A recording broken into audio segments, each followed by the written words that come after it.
Barcelona té 14 espais catalogats com a petits paisatges. Són racons de la ciutat que s'han senyalitzat amb una placa per la història que tenen.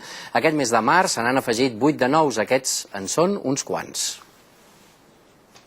Són dues cartes d'amor de l'any 1951. S'han trobat dins del pilar d'aigua de la Sagrera i l'origen encara és un misteri. Es tracta d'un petit bocí de la història d'aquesta edificació que durant dècades va servir per distribuir l'aigua de Montcada a les fàbriques i conreus del barri. Des d'ara forma part de la ruta dels petits paisatges de la ciutat.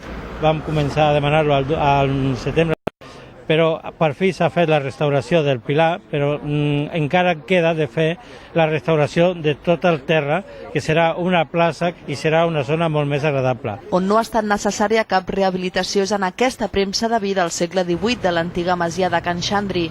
També han estrenat placa als 4 pilars d'aigua de la mina Traví a Horta Guinardó. Es vol reconèixer aquells petits elements probablement quotidians que hi són i a vegades ens passen desapercebuts, però que formen part de la història i són inherents aquí en el territori.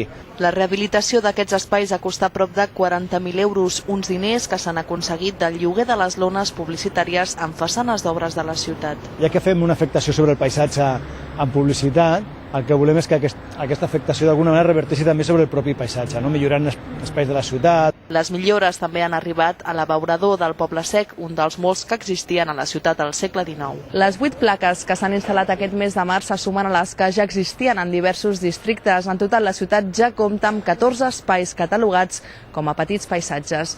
Us ho ha explicat des del Poble Sec Maria Solans. I ara és el moment de fer-vos algunes propostes culturals i d'oci per al dia d'avui. A 2:15 al Palau de la Música, el pianista britànic